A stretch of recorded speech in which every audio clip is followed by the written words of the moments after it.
The pickaxe struck stone with a hollow echo that sent a jolt of surprise through Kieran Rossiter's calloused hands, and he froze mid-swing as the sound reverberated through the narrow tunnel in a way that suggested empty space beyond. He had been working this seam for 3 weeks now, following a promising vein of iron ore deep into the mountainside, but this was unexpected. The mine shaft he had painstakingly carved into the rock face had been solid until this moment, each strike meeting the dense resistance of ancient stone.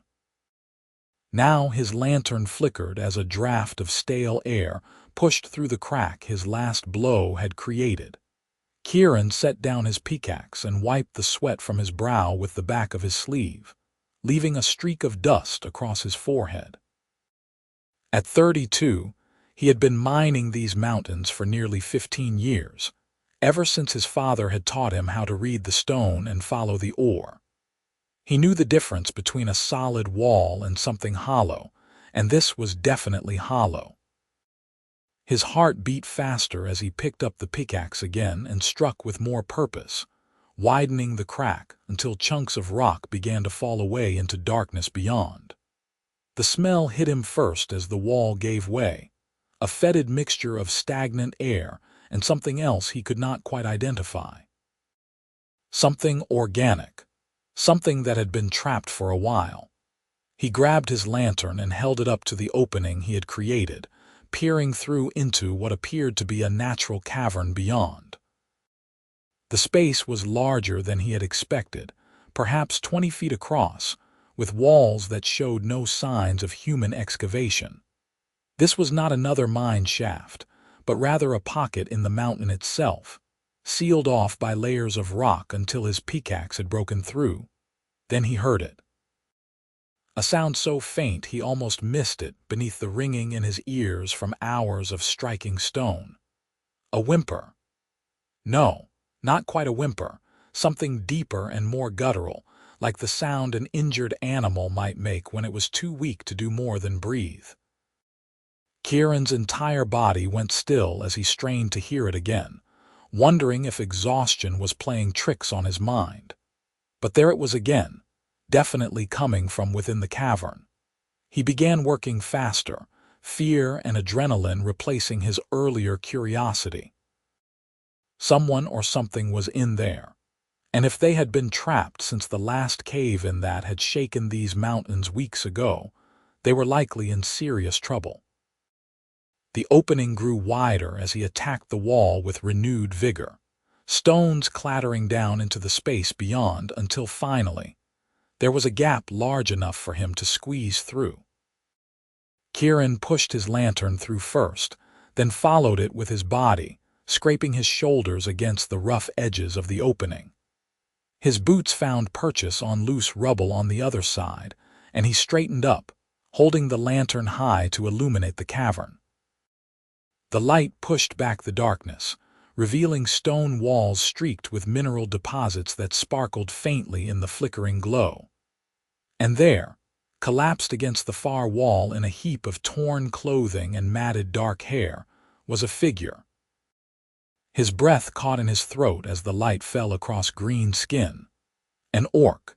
Kieran's first instinct was to retreat back through the opening, every story he had ever heard about orcs flooding his mind in a rush of childhood warnings and tavern tales. Savage warriors who raided human settlements. Brutal fighters who showed no mercy. Monsters who ate their enemies. His hand tightened around the pickaxe handle as he took an involuntary step backward, but then the figure moved just slightly and made that sound again. That weak, desperate sound that spoke of suffering and need.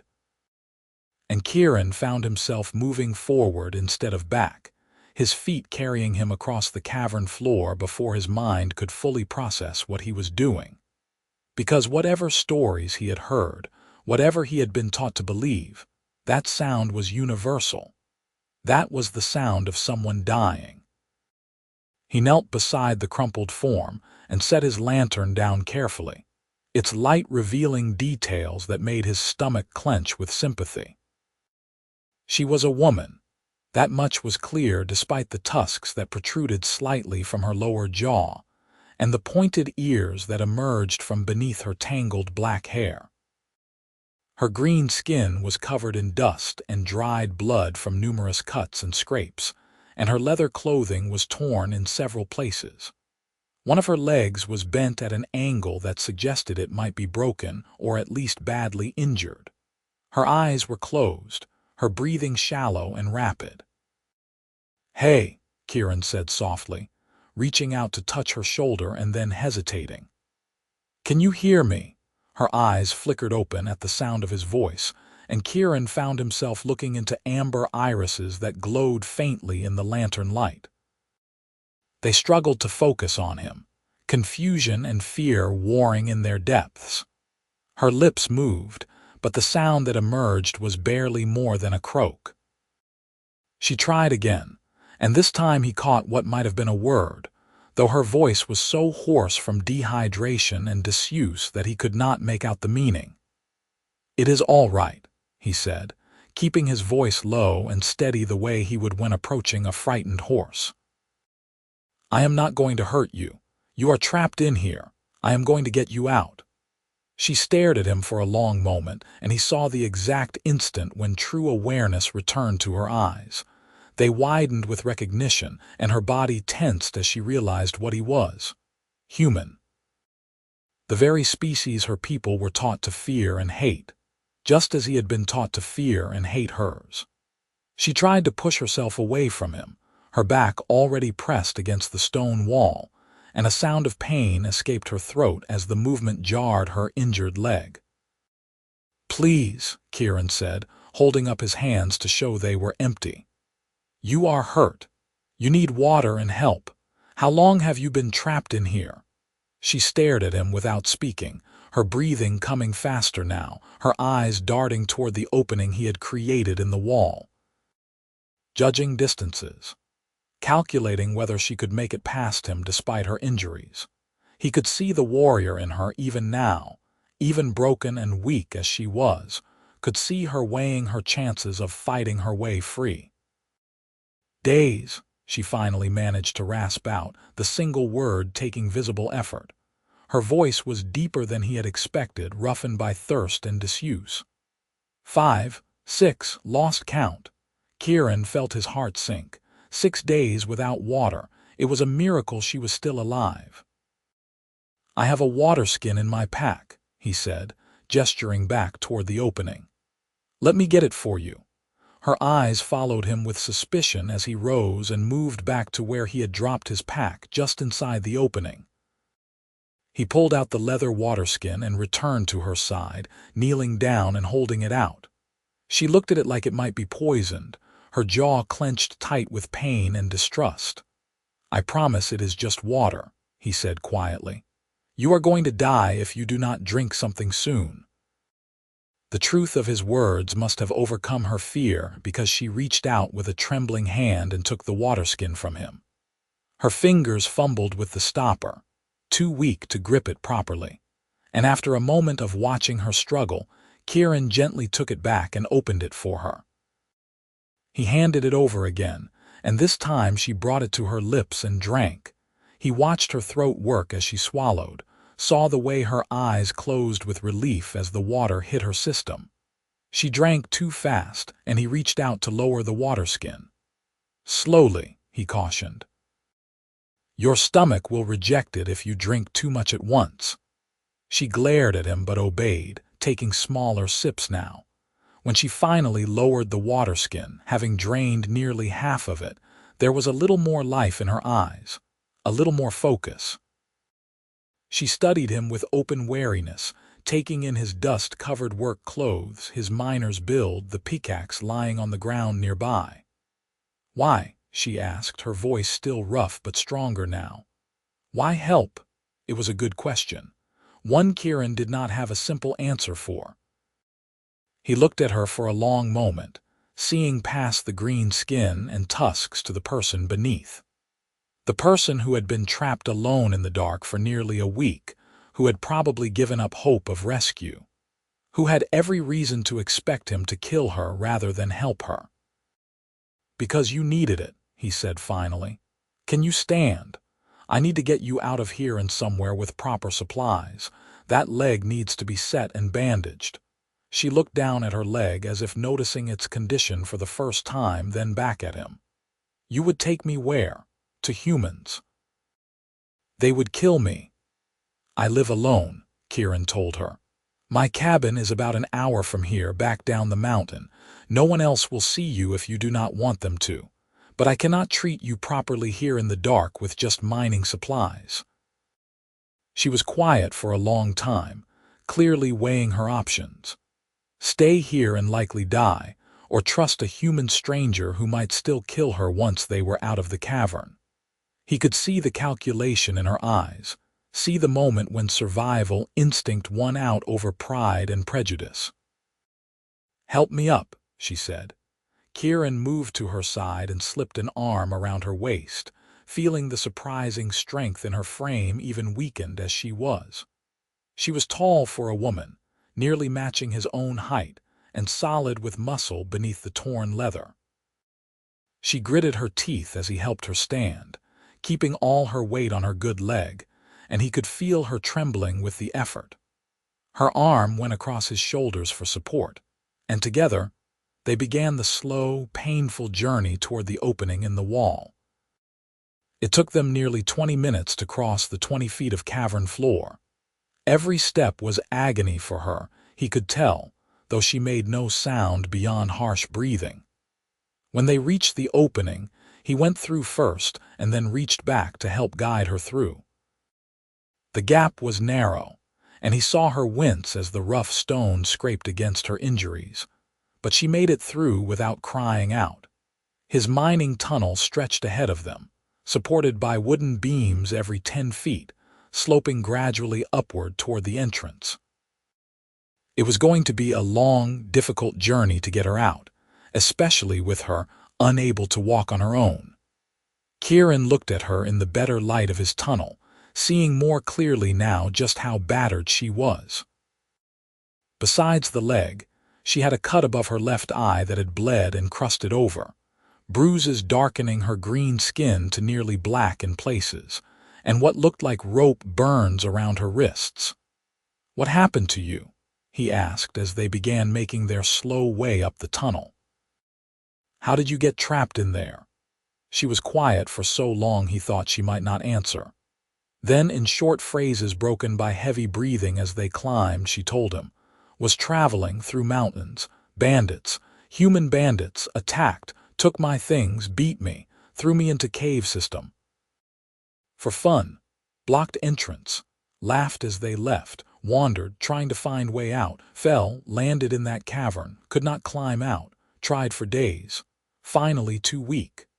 Rage flared hot and sudden in Kieran's chest at the casual cruelty of it, beaten and left to die in the dark for entertainment.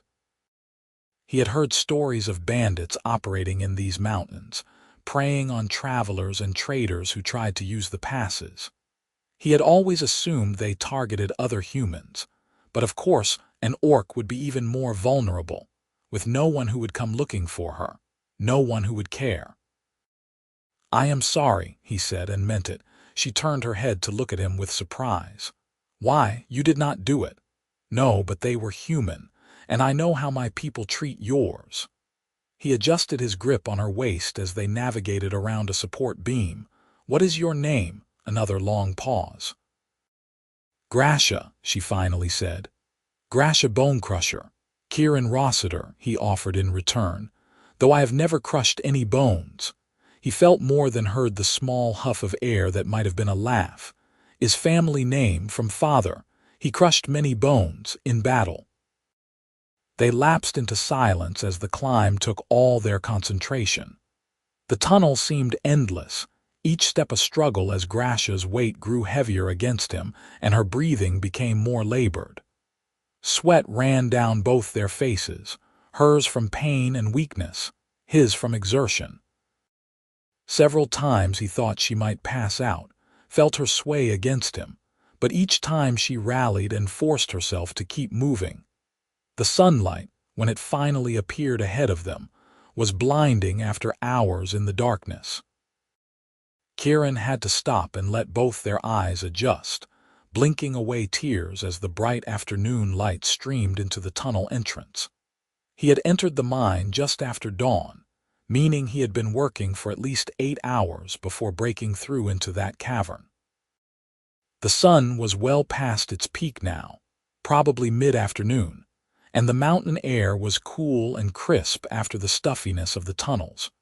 Gracia made a sound that might have been relief or pain or both as they emerged into the daylight. He felt her whole body sag against him, and he tightened his grip to keep her from falling. Almost there, he promised, though in truth they still had an hour's hike down the mountain trail to his cabin. Just a little further. The trail was rough and rocky, cutting down through pine forest and across several small streams. Normally, Kieran could make this walk in less than an hour, but carrying most of Gracia's weight, it took them nearly twice that. The sun was beginning to sink toward the western peaks by the time his cabin came into view, nestled in a small clearing with a vegetable garden to one side and a chicken coop to the other. Smoke still rose from the chimney from the fire he had banked that morning, and he had never been more grateful to see his simple home. He managed to get the door open and half-carried Gracia inside, guiding her to his bed in the corner of the single-room cabin.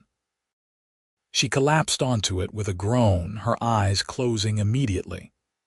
Kieran stood for a moment catching his breath, then moved into action. He built up the fire, set water to boil, and gathered his medical supplies such as they were.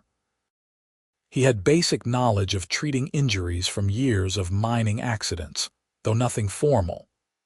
Bandages, herbs for pain and infection, a bottle of strong spirits for cleaning wounds. When he turned back to the bed, Gracia's eyes were open again, watching him move around the cabin. There was still wariness in her gaze, but also exhaustion that went beyond the physical. She looked like someone who had been fighting for so long she no longer knew how to stop. "I need to examine your leg," he said, bringing his supplies over to the bedside, "and clean those other wounds. Some of them look infected." She nodded slowly, not having the strength left to argue. Kieran carefully pulled off her torn leather boots, noting with concern how swollen her injured leg was. When he rolled up the leg of her pants, he saw purple bruising and swelling but no bone protruding through the skin. That was good. It might be just a bad sprain rather than a break. He gently probed the area, watching her face for reactions. She hissed in pain when he touched certain spots, but did not cry out. "I do not think it is broken," he said, "but it is badly sprained or possibly fractured. I am going to wrap it and you need to stay off it completely for at least a week, probably more." "Cannot stay here," Gracia said, but her voice lacked conviction. They both knew she was in no condition to go anywhere. "You can and you will," Kieran said firmly, "at least until you can walk on your own. I am not going to drag you all the way down here just to throw you back out into the wilderness to die." He cleaned the cuts and scrapes on her leg first, using the spirits which made her muscles go rigid with pain, but still she did not cry out. He bound the injured leg carefully, using strips of cloth and 2 straight pieces of wood to immobilize it. Then he moved on to her other injuries, cleaning the cut above her eye, treating the rope burns on her wrists, applying salve to the bruises. His hands were gentle despite their size and roughness, and he noticed how she gradually relaxed under his ministrations, her body accepting that he truly meant her no harm. When he was finished, he helped her drink some broth he heated from his stores, watching carefully to make sure her stomach could handle it after so long without food.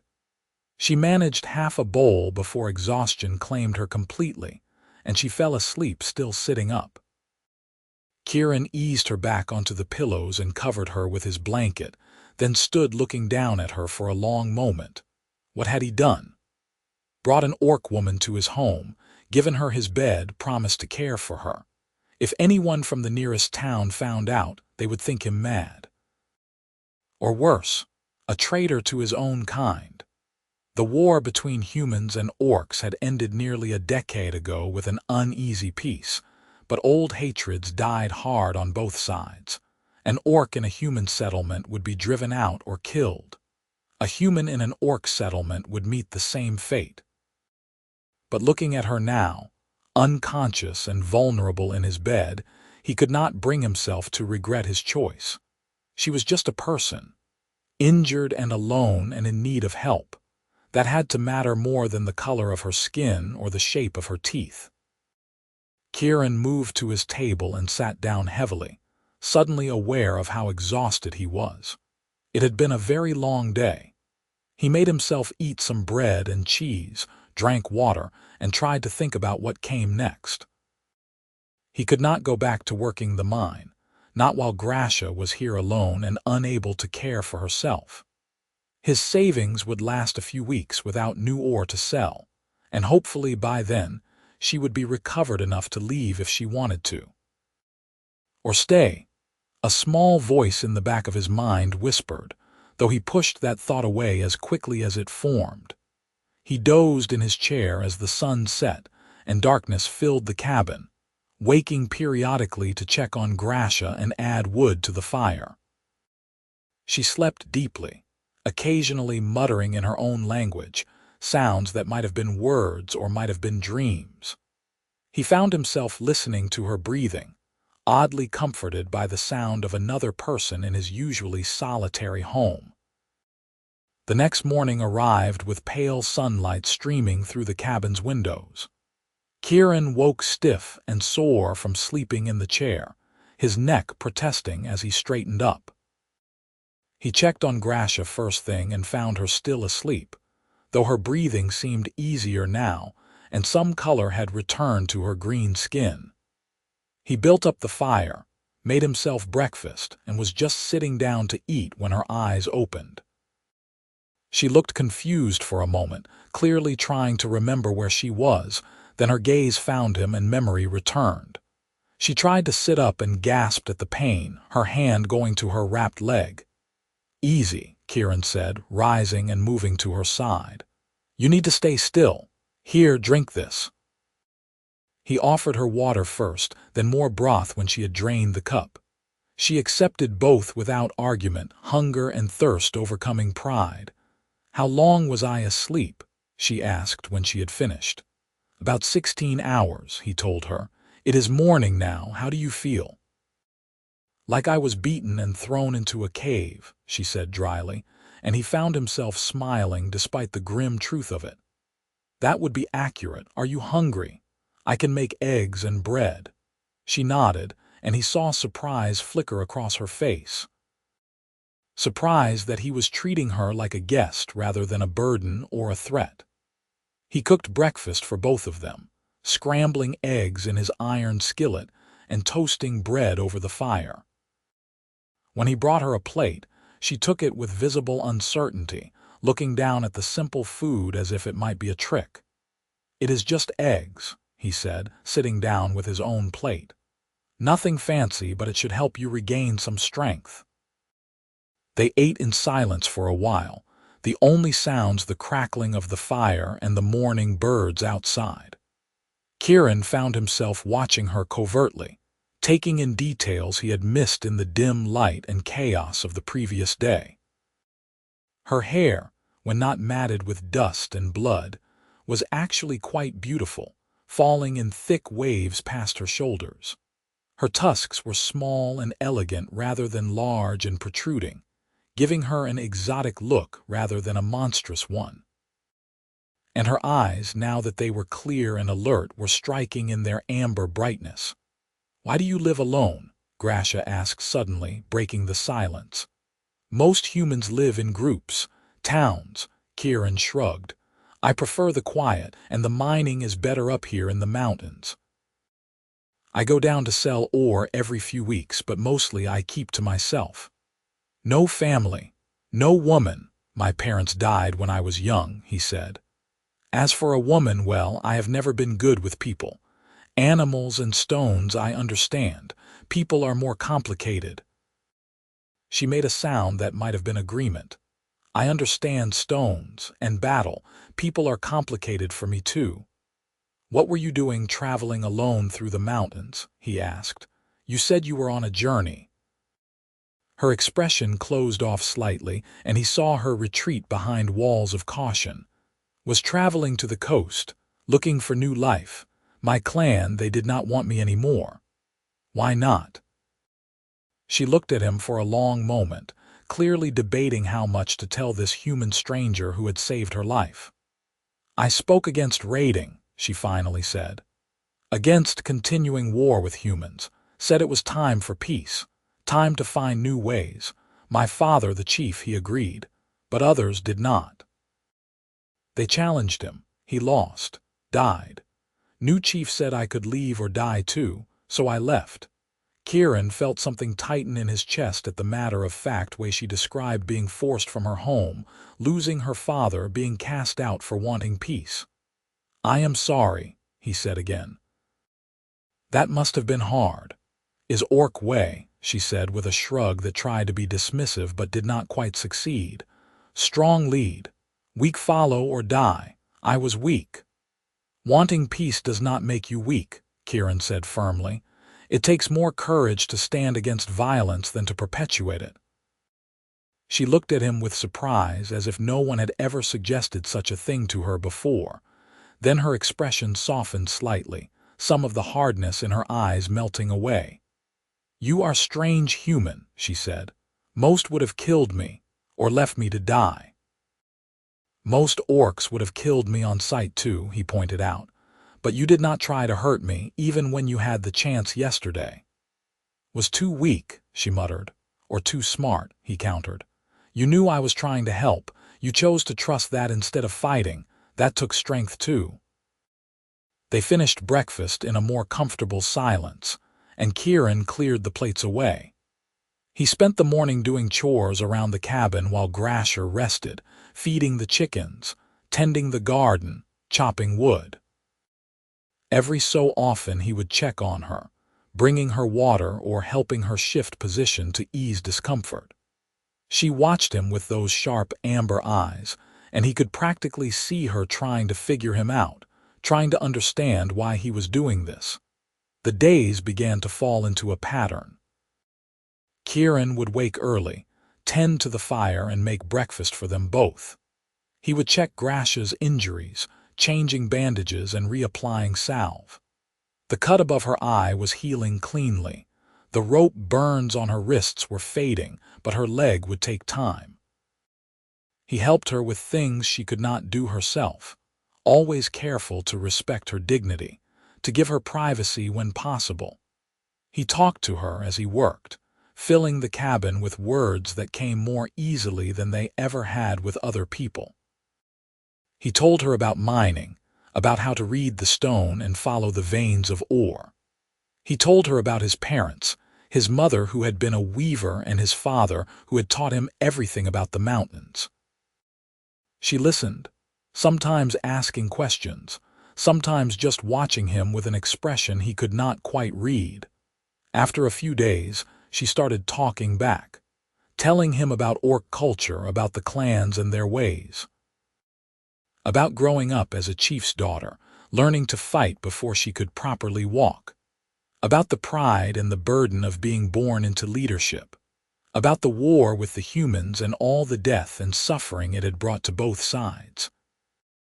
Her voice grew stronger each day, her body healing even as her story unfolded. Kieran found himself fascinated by her, by the glimpses into a world he had never known. Orcs were not the mindless savages he had been taught about in childhood stories. They had rich traditions, complex social structures, art and music and poetry.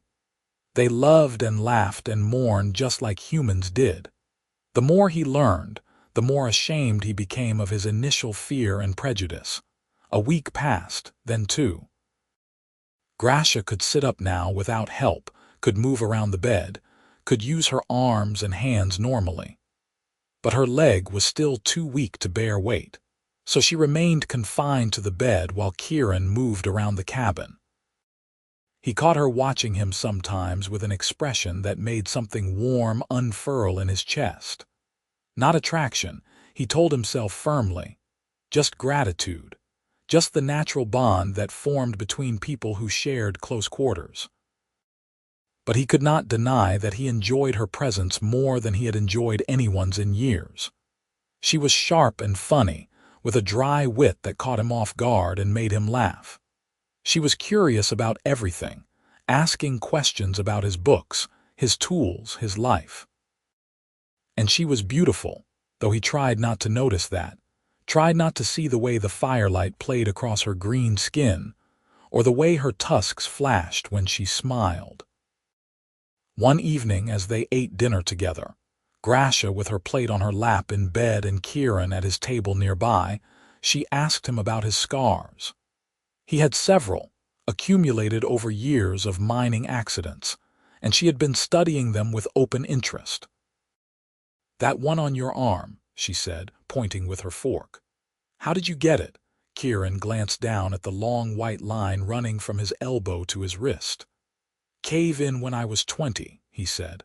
"Got my arm pinned under a fallen beam, had to dig myself out with one hand. By the time I made it to town for a healer, it was already infected, nearly lost the arm." She nodded slowly. "This one," she gestured to a scar on his face, a thin line along his jaw. "Bar fight when I was younger and stupider," he admitted. "Some drunk farmer thought I was cheating at cards. I was not, but he did not care. Came at me with a broken bottle. 'Did you win?' he grinned. I walked away. He did not." She smiled at that, a real smile that showed her tusks and made her eyes crinkle at the corners. It transformed her face from beautiful to breathtaking, and Kieran felt his heart do something complicated in his chest. He looked away quickly, focusing on his food. "You have scars too," he said, trying to redirect the conversation. "I saw them when I was treating you, on your back and arms." Her smile faded. "From battle," she said simply. "From raids before I spoke against them. I was good fighter, one of the best in my clan. That is why it hurt so much when they cast me out. Everything I was, everything I had earned meant nothing because I wanted peace instead of war." "It means something to me," Kieran said quietly. "What you tried to do, standing up for what you believed even when it cost you everything." She looked at him for a long moment, something shifting in her expression. "You are good man, Kieran Rossiter," she said finally. "I am glad you were the one who found me." The warmth in his chest expanded, spreading through his entire body. "I am glad I found you too," he said, meaning it more than he should. The days continued to pass, each one bringing Gracia more strength and healing. By the end of the third week, she could put some weight on her leg, though it still hurt, and she needed to lean on Kieran or use a stick he had fashioned into a crutch. She insisted on trying to help around the cabin despite his protests, wanting to feel useful after so long being cared for. He came in from the garden one afternoon to find her standing at his small stove, stirring something in a pot with one hand while balancing on her good leg. She looked over her shoulder at him with something like defiance. "I can cook," she said. "I am not invalid." "I never said you were," Kieran replied, though he hovered nearby in case she lost her balance. "What are you making?" "Stew," she said. "Orc recipe, with the vegetables from your garden and that dried meat you had. You will like it." She was right. The stew was delicious, rich and hearty with spices he did not recognize, but that made his mouth water. They ate together at the table this time, Gracia seated in his other chair with her injured leg propped up on a stool. It felt natural, domestic in a way that both comforted and terrified him. "Where will you go?" he asked suddenly, the question that had been haunting him for days finally escaping. "When your leg is healed, will you still try to reach the coast?" She was quiet for a long time, staring down into her stew. "I do not know," she admitted. "I have nowhere to go." No clan, no family. The coast was just direction to walk, somewhere away from old life. You could stay here, Kieran heard himself say, the words tumbling out before he could stop them. If you wanted.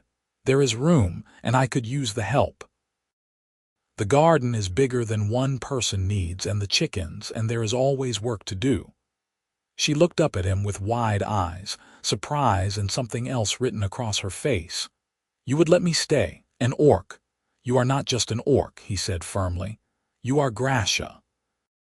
And yes, I would let you stay. I would like you to stay. Why? She asked, the same question she had asked him that first day in the cavern. Why help? Why trust? Why want orc in your home? Kieran took a deep breath, trying to find words for feelings he barely understood himself.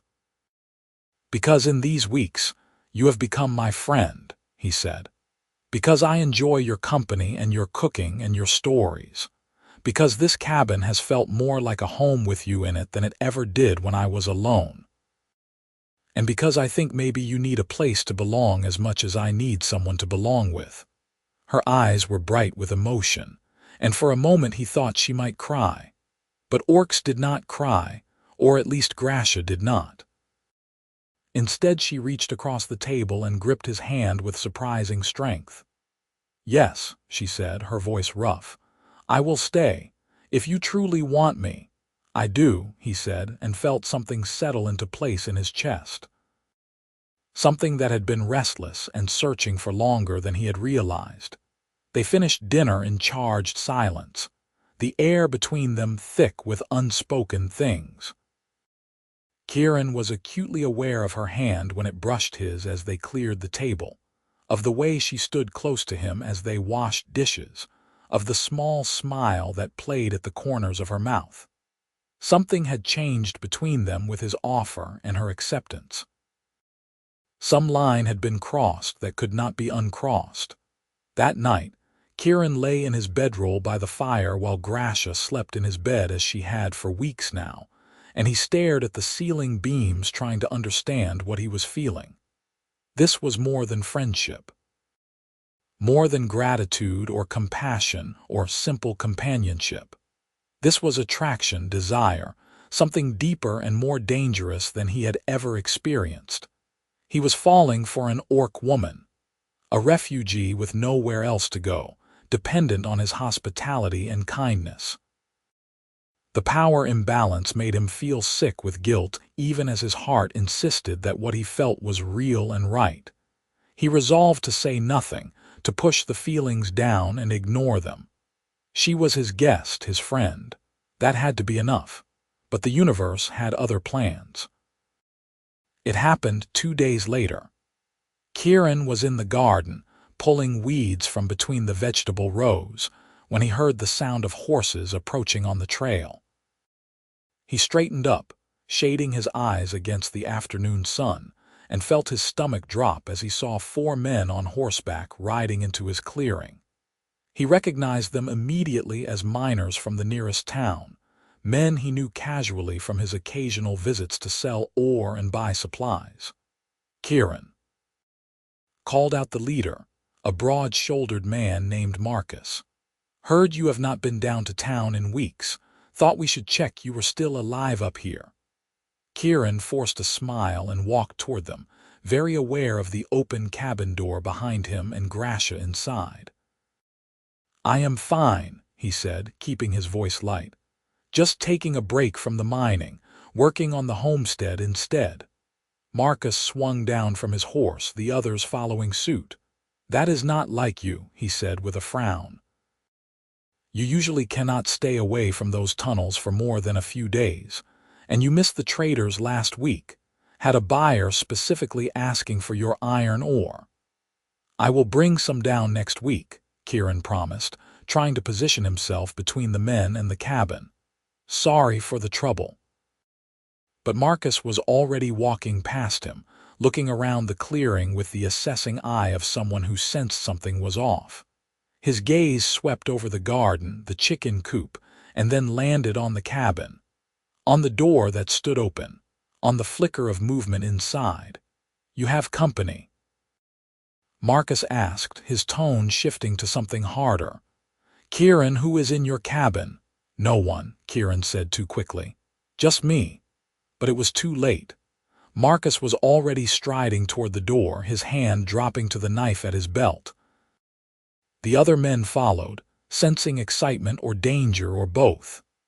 Kieran rushed after them, panic rising in his throat, reaching Marcus just as the man stepped through the doorway and stopped dead.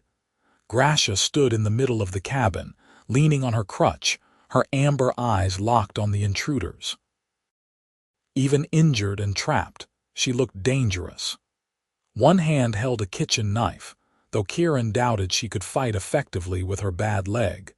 Still, she raised her chin with pride and defiance, facing down 4 armed men without flinching. "An orc," Marcus breathed, his voice filled with shock and disgust.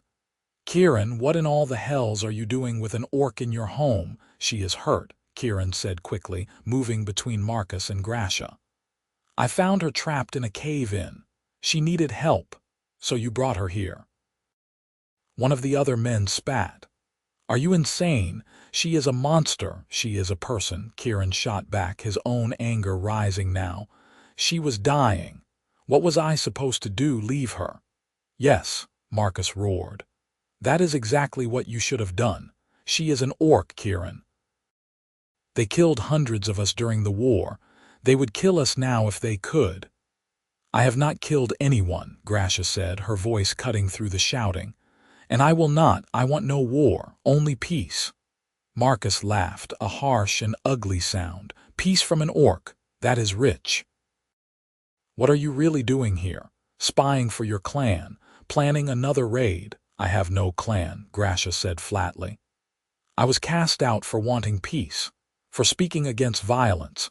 Human bandits beat me and left me to die. This human saved me. That is whole story." The men looked unconvinced, their hands still on their weapons. Kieran could see the calculation in their eyes, the way they were weighing options. 4 armed men against 1 injured orc woman and 1 unarmed miner. The math was not in his and Gracia's favor. "You need to come with us," Marcus said to Gracia. "We will take you to the town magistrate. Let him decide what to do with you." "She is not going anywhere," Kieran said firmly, crossing his arms. "She is under my protection. This is my land, my home. You have no authority here." "We have the authority of common sense," Marcus snarled. "The authority of self-preservation. We are not leaving an orc this close to our town. Who knows what she might do?" "She cannot even walk properly," Kieran shouted. "Look at her. She is healing from injuries your fellow humans inflicted on her. She is no threat to anyone. She is an orc," Marcus repeated as if that explained everything. "They are all threats. Always have been, always will be." Kieran felt Gracia move beside him and turned to find her looking at him with resignation in her amber eyes. "Let them take me," she said quietly. "This is not worth you losing your standing with your people. I knew it could not last, was foolish to hope." "No," Kieran said fiercely, surprising himself with the vehemence of his denial. "You are not going anywhere. You are staying here with me." "Kieran," Marcus said, his voice taking on a warning tone, "you need to think about what you are doing, what people will say, what this will cost you." "I do not care what people say," Kieran said, meeting the other man's eyes steadily. "I know what is right, and this is right. She stays." For a long, tense moment, the 2 men stared at each other. The other miners shifted uncomfortably, clearly not eager for a fight but unwilling to back down either. The air in the cabin felt electric with potential violence. Kieran could feel his heart pounding against his ribs, could feel sweat running down his back despite the cool mountain air. Then Marcus spat on the floor and turned away. "Fine," he said. "Keep your monster, but do not come crying to us when she cuts your throat in the night, and do not expect a welcome in town anymore. We do not trade with orc lovers." The words hit like a physical blow, but Kieran kept his face neutral. "Get off my property," he said coldly. The men filed out, Marcus last, pausing in the doorway to deliver one final warning. "The next time I see you in town, Kieran, we are not friends anymore. You understand? You have chosen your side. There is no coming back from this." "I understand," Kieran said. "Now get out." They left, mounting their horses and riding away down the trail in a cloud of dust and angry muttering. Kieran stood in the doorway watching until they were out of sight, then turned back to find Gracia sitting heavily in a chair, the kitchen knife still clutched in her hand. She was shaking, though whether from fear or anger or relief he could not tell. "You should not have done that," she said without looking at him. "Now you have no town, no trade. They will turn everyone against you." "I know," Kieran said, moving to kneel in front of her chair. He gently took the knife from her hand and set it aside, then covered her hands with his own. "I do not care. I meant what I said. You are staying here, with me." She finally looked up at him, and he saw tears tracking down her green cheeks despite what he had thought earlier about orcs not crying. "Why?" she whispered. "Why give up everything for me?" Kieran took a shaky breath, knowing that what he was about to say would change everything between them forever. But it was time. Past time. "Because I care about you," he said. "More than I should. More than is probably wise. These weeks with you have been the happiest of my life. And when I thought about them taking you away, about losing you, I could not bear it. So yes, I chose you over them, and I would do it again." Gracia stared at him with wide eyes, her mouth slightly open in shock. "You care for me," she repeated slowly. "As in you have feelings, for an orc." "For you," he corrected. "Not for an orc, for Gracia, the woman who makes me laugh and challenges my thinking and cooks amazing stew, the woman who is brave and strong and kind despite everything she has been through. Yes, I have feelings for you, very strong feelings." "I have feelings for you too," she said, so quietly he almost missed it. "I tried to ignore them, told myself it was just gratitude, just dependence. But it is not. I care for you, Kieran. I think I started caring for you that first day when you gave me water and helped me even though you were afraid. You are a good man. Best man I have ever known." The air between them seemed to vibrate with emotion, with possibility. Kieran reached up slowly, giving her time to pull away, and cupped her face with his hand. Her skin was warm beneath his palm, her tusks smooth and cool where his thumb brushed them. She leaned into his touch, her eyes falling closed, and he felt his breath catch. "Can I kiss you?" he asked, his voice rough with want and uncertainty. Her eyes opened, meeting his with an intensity that stole his breath. "Yes," she said. "Please." He leaned in slowly, watching her face, and pressed his lips to hers in a kiss that was gentle and tentative and absolutely perfect. She made a small sound and kissed him back, her hand coming up to tangle in his hair, pulling him closer. The kiss deepened, growing from sweet to passionate, and Kieran felt like every nerve in his body was on fire. This was right. This was perfect. This was everything. When they finally broke apart, both breathing hard, Gracia was smiling through her tears. "I thought humans could not care for orcs," she said. "That is what I was always taught." "I thought the same about orcs and humans," Kieran admitted. "Turns out we were both taught wrong. Or maybe we are just the exception that proves the rule." "I like being exception," Gracia said, and pulled him in for another kiss. They spent the evening wrapped in each other, talking and laughing and kissing like teenagers discovering attraction for the first time. Kieran made dinner while Gracia watched from her chair, both of them giddy with relief and happiness. The threat from Marcus and the other men still hung over them, but for tonight they pushed it aside and focused on each other, on this new thing between them that was fragile and precious. When it grew late, Kieran laid out his bedroll by the fire as he had every night, but Gracia stopped him with a hand on his arm. "Stay with me," she said softly. In the bed, I do not want to be apart anymore. He hesitated, not wanting to rush her or take advantage. Are you sure I can wait? We have time. I am sure, she said firmly. I want you close. I feel safe when you are near. So he climbed into the bed beside her, carefully arranging their bodies so her injured leg had plenty of room. She nestled against his chest with a sigh of contentment, and he wrapped his arms around her, marveling at how perfectly she fit there. Like she had been made for this space. Like he had been made to hold her. What will we do? Gracia asked quietly, her breath warm against his throat. If town will not trade with you, how will you live? We will figure it out, Kieran promised. I have enough saved to last a few months, and there are other towns, other places to sell ore. It might mean more travel, more work, but we will manage. Together. Together, she repeated, like the word was precious. I like sound of that. They fell asleep wrapped around each other, and Kieran slept more peacefully than he had in years. The next few weeks brought challenges they had to face as a team.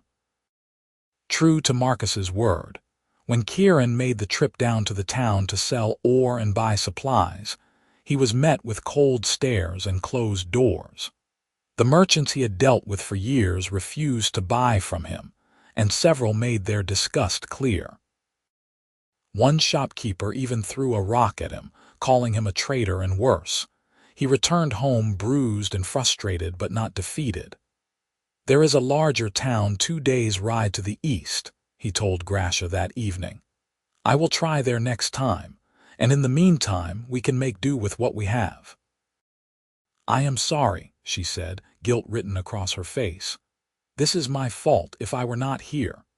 If you were not here, I would be miserable and alone, Kieran interrupted firmly. Yes, things are harder now, but they are also infinitely better. You are worth every difficulty, Gracia. Please believe that. She did, slowly. And as summer turned to autumn and her leg healed fully, she began to pull her weight around the homestead in ways that amazed him. She was incredibly strong, able to chop wood faster than he could, to till the garden and repair the cabin roof with ease. She hunted in the forest, bringing back deer and rabbits that kept their stores full. She was clever with her hands, making improvements to the cabin and teaching him orc techniques for preserving food and preparing for winter. They worked side by side every day, falling into a rhythm that felt as natural as breathing. And every night they fell into bed together, exhausted and happy, wrapped around each other in the darkness. They made love with increasing confidence and passion as they learned each other's bodies, discovering that the differences between their kinds made things interesting rather than difficult. Kieran loved the contrast of her green skin against his paler tone, loved the way her tusks looked when she smiled, loved the strength in her body and the softness in her eyes. The first snow fell in late November, dusting the mountain peaks with white and signaling that winter was approaching. Kieran made the journey to the eastern town and successfully sold his ore there, trading for supplies they would need to last the cold months. The merchants there did not know him and did not care about his personal life, interested only in his high-quality iron. He returned home with coins in his pocket and a lighter heart. We are going to be all right, he told Gracia as they sat by the fire that night, her head on his shoulder. We can make this work. I can sell to the eastern markets and avoid the closer town completely. We have food and fuel for the winter. We have each other. We do, she agreed, then was quiet for a moment before asking, Kieran, what are we, you and I? Are we just living together, or is this something more? He turned to look at her, seeing the vulnerability in her eyes. What do you want us to be? He asked gently. She bit her lip, a gesture he found endearing. In orc culture, she said slowly, when two people choose to be together, to share life and home and body, they are bonded. It is sacred commitment. Forever. Is there something similar in human culture? Marriage, Kieran said, his heart starting to beat faster. Humans have marriage. It is a vow before witnesses that two people will be together for life, through good times and bad. Is that what you want, to be bonded, to be married? Yes, she said simply. I want to be yours forever. And I want you to be mine if you want that too. I do, Kieran said, and could not keep the huge grin off his face. I absolutely do, Gracia Bonecrusher, will you marry me? She laughed, the sound like music. Yes, Kieran Rossiter. Yes, yes, yes. They kissed and celebrated, and that night they loved each other with a new intensity, knowing that they had made a permanent commitment. There would be no formal ceremony, no witnesses to their vows except the mountains and the stars, but they did not need them. They spoke their promises to each other in the darkness, pledging loyalty and love and forever. Winter settled over the mountains in earnest, and they became snowbound in their cabin for weeks at a time. But they did not mind. They had everything they needed, everything that mattered. Kieran taught Gracia to read human languages, sitting with her by the fire with his books while snow piled up outside. She taught him orc songs and stories, her deep voice filling the cabin with tales of honor and battle and tragic love. They talked for hours about everything and nothing. About their childhoods and their dreams. About the war and the waste of it, all that death and suffering for nothing but pride and old grudges. About the future they wanted to build, one where maybe one day humans and orcs could live together in peace. It seemed like an impossible dream, but then again, so had their love once. "Do you think we will have children?" Gracia asked one evening as they lay in bed, the wind howling outside. "Is that even possible, between human and orc?" "I do not know," Kieran admitted. "I have never heard of it happening, but I have also never heard of a human and orc falling in love before, and here we are. Maybe we will be the first for that too." "Would you want children?" she asked, her hand resting on his chest over his heart. "With me?" "I would love children with you," he said honestly. "Little ones with your strength and my stubbornness, with green skin and my eyes, or your eyes and my coloring. I think they would be beautiful." "I think so too," she said softly. "I hope we are blessed with them someday."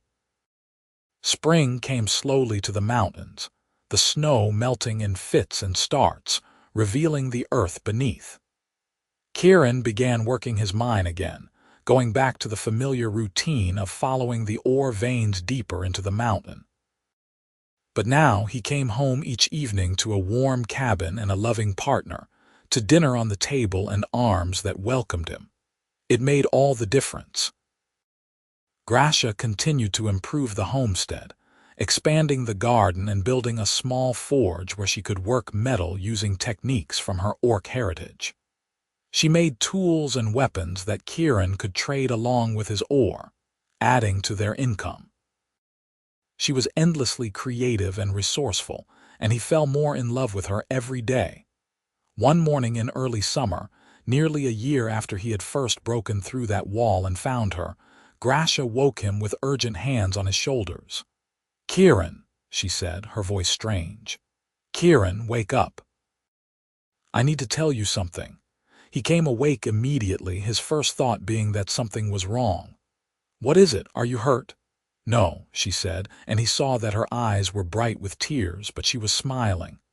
"No, I am not hurt. I am pregnant. We are going to have a baby." Kieran stared at her for a long moment as her words sank in, then let out a whoop of joy and pulled her down for a fierce kiss. "Truly? You are sure?" "I am sure," she said, laughing through her tears. "I know the signs. It is early yet, probably only a few weeks, but I can feel it. We made a life, Kieran, together."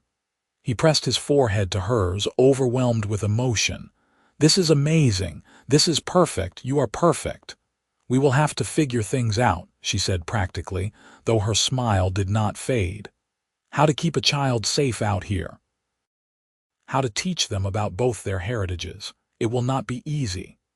"Nothing worth having ever is," Kieran said, but we will manage, just like we have managed everything else, together." The pregnancy progressed smoothly through the summer and into autumn.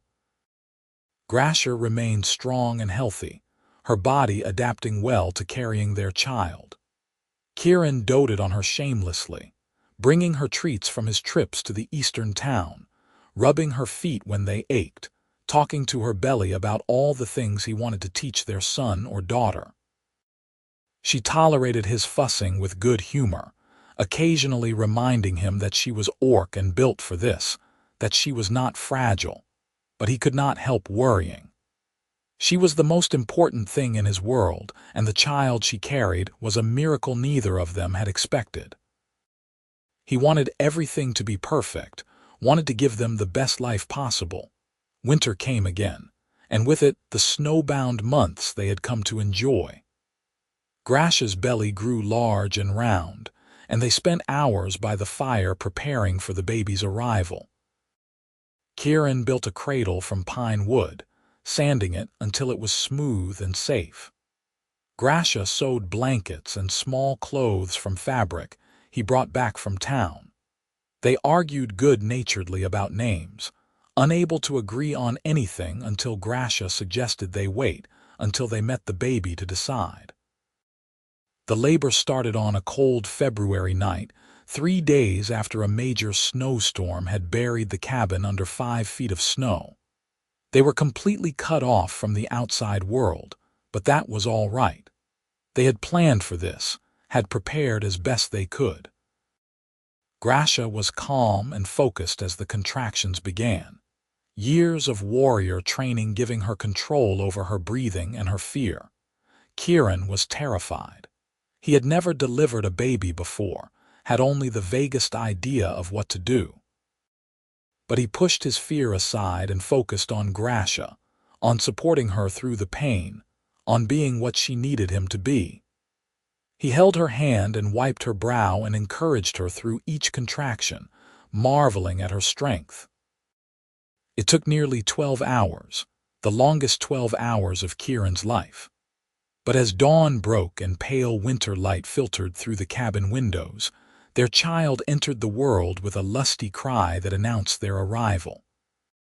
Kieran caught the baby with shaking hands and laid them on Gracia's chest, both of them crying and laughing at once.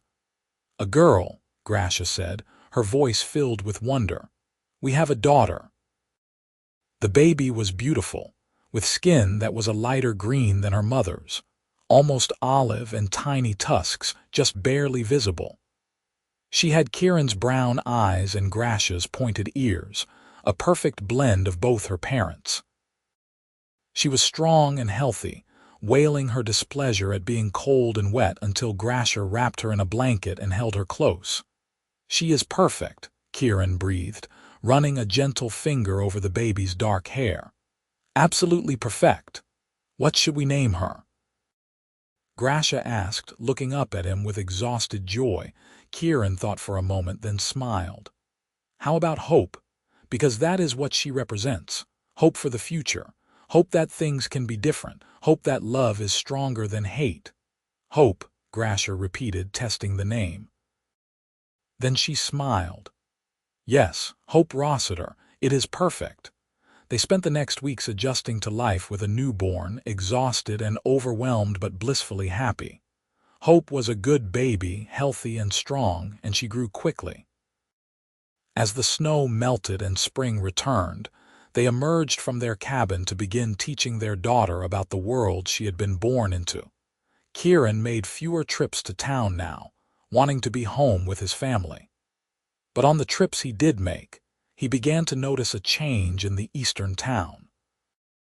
People saw him with his baby daughter in a sling across his chest and asked questions. Who was the mother? Where was she? He answered honestly, not seeing the point in lying. Some people were horrified and turned away, but others, particularly those who had lost family in the war, seemed intrigued. "An orc woman," one elderly shopkeeper said, studying Hope with interest. "And the baby is healthy, thriving." "She is perfect," Kieran said proudly. "Smart and strong, the best thing that ever happened to me." "Well, the woman said slowly. Maybe that is something. Maybe if humans and orcs can make a baby together, raise it together, maybe there is hope for peace after all. Real peace, not just the absence of war. Word began to spread about the human miner and his orc wife, about their half-breed daughter who was apparently beautiful and healthy. Some people were disgusted, but others were curious. A few brave souls even made the journey up the mountain to see for themselves, to meet Gracia and judge whether an orc could truly be civilized.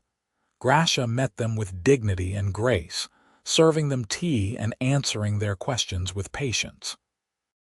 She showed them her forge and her garden, demonstrated her skills and her intelligence. And slowly, very slowly, opinions began to shift. Not everywhere and not among everyone. The closer town still wanted nothing to do with them, but in the eastern town they began to find acceptance. By the time Hope was walking and talking, mixing human and orcish words in her baby babble, Kieran and Gracia had become something of a curiosity. People came from farther away to meet them, to see proof that the two races could coexist peacefully. Some were skeptics looking to confirm their prejudices. Others were dreamers hoping for a better future. And a very few were like them, humans and orcs who had found love across the divide and were seeking examples of how to make it work. Kieran and Gracia welcomed them all, sharing their story and their home. They never preached or pushed, simply lived their lives as an example of what was possible. They worked hard, raised their daughter with love, and continued to build their life together in the mountains. Years passed. Hope grew into a smart, strong child who had the best of both her parents. She learned to mine from her father and to forge from her mother, to read human books and sing orc songs. She was a bridge between two worlds, and she wore that role with pride rather than shame. Other children followed, 2 more daughters and a son, each one unique and wonderful.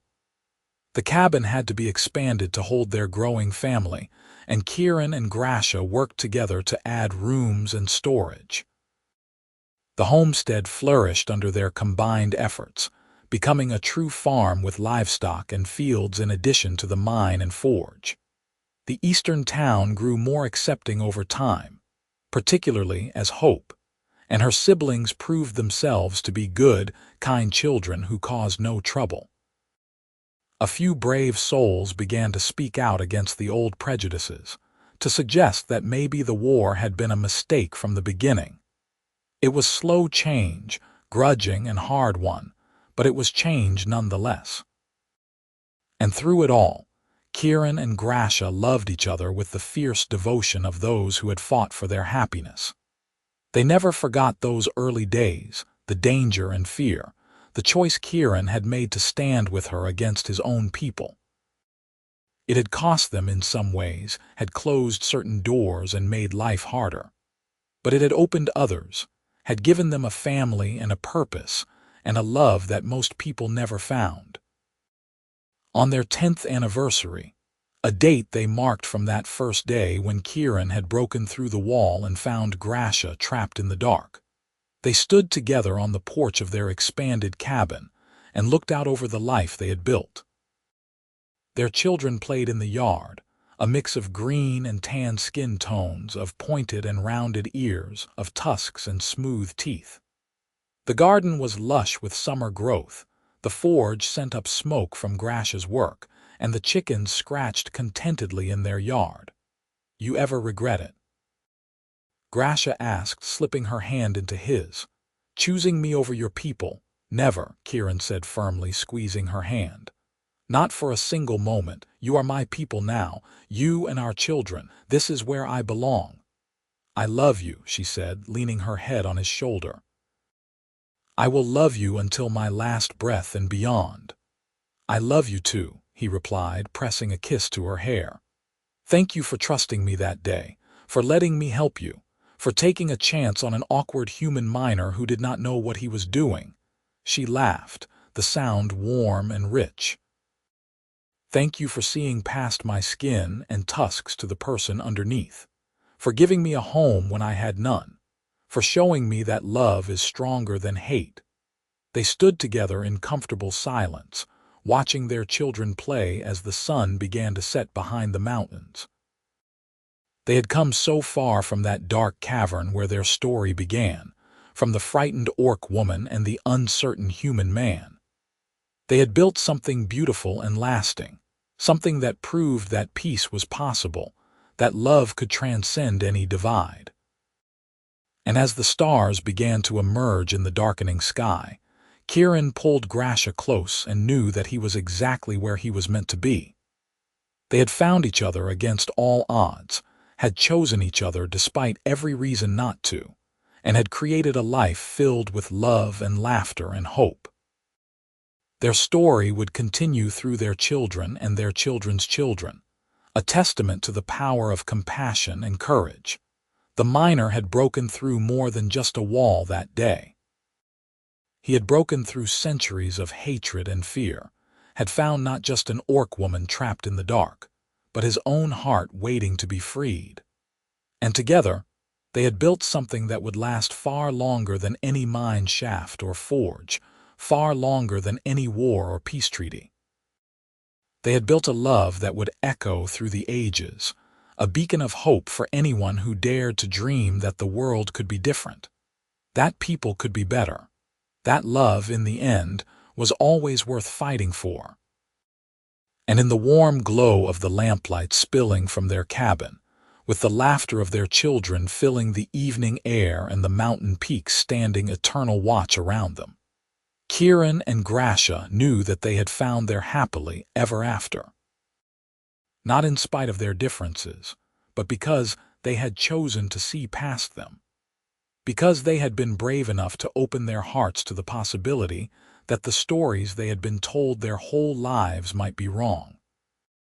Because when it mattered most, when the choice was between hate and love, fear and hope, isolation and connection, they had chosen the harder path, the better path, the path that led them home to each other, and that made all the difference.